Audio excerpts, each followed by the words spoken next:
Thank you all for coming. I'm Ryan. I'm on our sales engineering team at Mapbox and love working on everything data visualization. It's been amazing working with Abhishek and Sean and the entire Uber team on everything around Kepler and Mapbox and all the amazing use cases everyone's coming up with for solving their business problems and making just amazing, amazing data visualizations together. So thank you for coming tonight. We have some awesome speakers. We have Chris from Uber Elevate, who's going to talk about flying cars and about how to use Kepler and a couple of other techniques that that he developed to really showcase some of the data that they're working with. So Chris is an engineer from Uber Elevate. He made this awesome application with Kepler.gl without us knowing it. So I'm very excited to see what he's going to talk about today. Thanks. All right, let me get my laptop set up real quick. All right. Hi. I'm Chris. So I'm a software engineer on the Uber Elevate team. For some context, Elevate is Uber's initiative to make urban aerial ride sharing a reality. We believe that this technology is one of the most promising ways to provide cheap, clean, and accessible transportation that relieves congestion without introducing a ton of new ground infrastructure. So every year, we put on the Elevate Summit. It's a gathering of hundreds of people from the aviation industry, and it's where we talk about the progress we've made over the last year and like the ways that the industry is headed. Like, what are we going to do in the next year? During the summit, Eric Allison, our head of aviation programs, he presented the Scaling Uber Air keynote, which included lots of data visualizations made by the data created by our awesome data team. The data viz in the keynote demonstrated how we model everything about the way people move around cities and how we use that to figure out how to build our future Uber Air network. We were extremely careful to use realistic data for our visualizations to show what we think Uber Air could look like using our most current research. Now, I'd like to show you how we made some of that stuff. We created a ton of visualizations captured from a cinematography application built on top of Kepler.gl. To create each visualization, I followed a 4-step process. First, I did some planning to come up with the visualizations that we wanted for our story. Second, we used Kepler.gl to visualize that story with motion. Third, I use a video editor to add effects that I couldn't make in the browser. Fourth and last, I put the video in a slide deck where we add more graphics. We repeat this process for all 17 visualizations in the presentation. Let's go through an example of an actual visualization we made for the summit. Here's a clip where Eric brings the audience on a tour of movement data around Los Angeles. So what we see here is an average weekday. You're looking at 45.8 million unique trips happening over a 24-hour period, aggregated into 1 kilometer by 1 kilometer little tiles. The height of a bar in these tiles indicates the total flow through that tile. So this captures a bunch of different types of trips and different types of purposes. So it covers purposes like taking your kids to school, to commuting, walking to the corner store and back. It covers different modes of transportation: walking, biking, public transportation, and driving. Of course, driving is LA. Okay, so that's a lot there, but basically what we were looking at is a bunch of data, a bunch of movement data around Los Angeles. We use this to plan out how people are moving around the city and be able to predict demand for all kinds of new modes of transportation. To create the visualizations there, we used Kepler. With the help of our data scientists, we used Python and that stuff to create the data that goes into Kepler, import those CSVs, you get it on the screen. But for our presentation, we wanted to show the story. We wanted to show it moving through. And so first, we planned out the colors, the camera motion, and data animations for each shot. We started with a script. Eric is introducing 24 hours of movement data all across Los Angeles. We wanted to show the audience a brief glance at this rich variety of data and prep for the detailed breakdown to come. So then we moved on to our storyboarding. In there we decided that we wanted to do a big reveal of all the white bars. We wanted to capture fly-through shots, color everything white, and animate the bars with a wave motion to simulate time changing. Then we moved on to the whiteboard. We did a diagramming exercise where we diagrammed out the camera motion over time. After planning, I implemented the shot with Kepler.gl. Kepler can be an end product where data scientists drop in their data and visualize it. But it's also a library with a pretty sweet React Redux API. So I patched into Kepler's Redux state for the camera and layer properties. And I can say, I want to completely introduce some new behavior here. I want to be dispatching dozens of actions per second to control the camera angles and using all those exposed bits and pieces. Kepler enables someone to build entirely new kinds of applications on top of it. So I developed a cinematic library that works with Kepler.gl. With it, I can define keyframe animations in a JSON object and then capture the videos in the browser. Okay, so to make a shot, all you have to do is define a few keyframes in what we call the shot JSON. A keyframe, if you're not familiar with it, it's a declarative way to control motion over time. You just say where you want the camera to be and when you want it to be there, and then all the interpolation is handled for you. It's just like CSS or After Effects keyframes if you use those.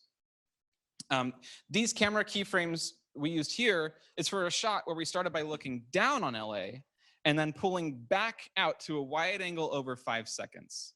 Let's take a look at how I created that. Here on the right is the visualization I'm animating, and on the left is a text editor for my keyframes. We created a bunch of keyboard shortcuts. Here I'm showing that we're using my favorite one where we can print the current camera position in the console. Our designers love this one because they could just kind of set up an angle how they'd like with their mouse and just copy paste everything to create their keyframes. To finish it off, you just say how long you want it to take to go from one state to another, and then you pick an easing profile if you'd like one of those, and I'll explain what those are in a sec. The final result looks something like this. You can see that bearing, pitch, zoom, latitude, and longitude, they're all changing over time. This is all done in Kepler. Another thing to note here is we've added color. So whereas the bar heights, Eric said those are about trip movement, total trip movement. So like this is like people moving into a region, that's the red stuff. People moving out of a region, that's the blue stuff. There's a lot of complexity here. So we had to really break this stuff down when we're trying to explain what this data is to our audience members. We also added support for keyframing layer properties like opacity and elevation scale, which is elevation scale is the property that allows you to control bar height. Opacity is like how transparent it is. This is a shot where we fade in the white grid bars, and I've added the UI, the Kepler UI back here, so you can see opacity and elevation scale changing over time from this library. A subtle but pleasant effect I'd like to talk about is something called easing, which is essentially gives you control of like motion's acceleration. Here's a video of one of our VTOLs where I'm demonstrating the effect on a chart of position over time. If you set it up to ease in and out, it naturally smooths the start and the finish of motion. If you set it to linear, you get a constant speed. Or if you hold it, if you'd like no motion for some time, and then it'll like jump to a new position. In code, it looks something like this. We start with a default easing at the top, and it can apply to everything. But then you can also like specify it per keyframe. So you can see like start at 200, that's kind of up there. Then over 1 second, we'll go to 380, do it linear, 100, keep going. So you kind of just set it up one to the next, to the next, to the next, say how long you want it to go in between, and it does the rest for you. Sometimes we wanted some really unique motion too. So in this situation, we used a sine function to make a wavy look. You can use any math function. So something like this, where you just kind of say, put a value in, say what the min and max is, and then you get a wavy value out. You can supply any kind of function to this. And the bars kind of do this. All right, the last major feature I'd like to talk about is our ability to animate the time filter. Now what I'm showing you is some data where we had downtown LA highlighted. The red stuff is people moving down into LA during the morning, and the blue is like where everyone's coming from to go to downtown LA. You can set up a time filter just be fixed if you just want to have something remembered that you can go back to. But you can also define a specific time range to animate in, kind of like that. In there, I'm showing 1 hour's worth of data using Kepler's time filtering. starting at 5 a.m. and ending at 8 a.m., kind of moving forward 1 hour at a time. You could also set it to loop a few times. Like it could be that you want to show a full day's worth of information. Maybe loop through it a few times during your presentation and then have it end at 8 a.m. And that's, if you just add like loop true and loop count 2 there, that's what it'll do. Finally, we needed to capture these videos. These are still in the browser. We used QuickTime screen capture. It worked pretty well. The only bummer is that frames randomly lag in the browser due to the nature of real-time rendering. So we had to retake shots until we got lucky. If there's one thing I'd like to solve for, it'd be that. Still though, all these features added up to allow us to create some really cinematic stuff with very little effort. After all my raw footage was captured, I used Premiere Pro, a video editor, to add effects that I couldn't make in the browser. While we were able to make almost everything we needed in the browser, making crossfades between shots isn't something that's supported. Also shown here, we're using a crossfade between map tile styles, something I'm not sure how to do in the browser yet. So on the left here, you can see we're using Mapbox's dark tile style. We have a light one too, which had like LAX and all these little pieces exposed there. And then in Premiere Pro, we just kind of crossfade between the two. Fourth and last, I put the video in Keynote, our slide deck software, where we add text titles and other graphics. The clip we've been reviewing so far doesn't actually have any graphics overlaid on top of it, so we'll look at a colorful clip of LA where we've added an animated timeline. We waited to put any graphics on top of our viz until we were in Keynote, so we could change them without needing to re-render all the previous steps. We only had about a week or so to create all this stuff, so it was super important that we followed a process that was robust to iterations. That you can see here on this timeline like this, we drew that in Keynote. We're animating this little circle here over time, and I'll show you how it all kind of wraps together now with this timeline shot. So I've sped this up quite a bit, but basically you can see on the first slide, Eric talks a bit and then clicks to get a new slide, which he's using Keynote to fade into the video on his cue. And then he advances the timeline animation that was also made in Keynote.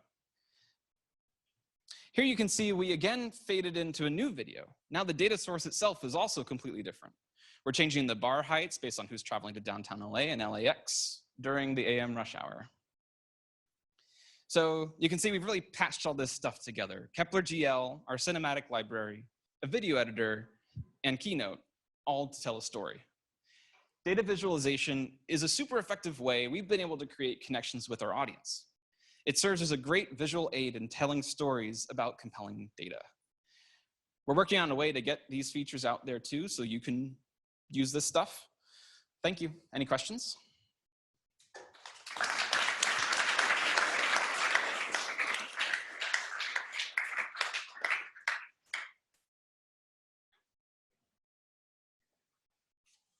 Any questions? Yeah, question. Yeah.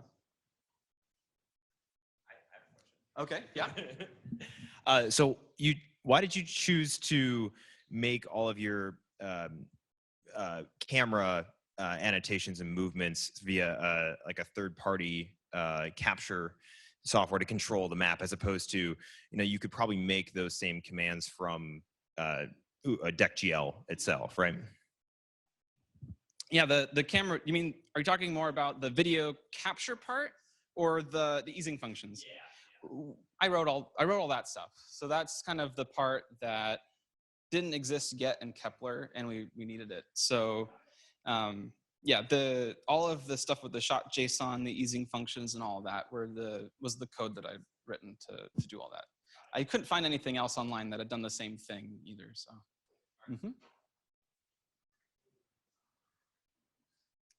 All right, thanks.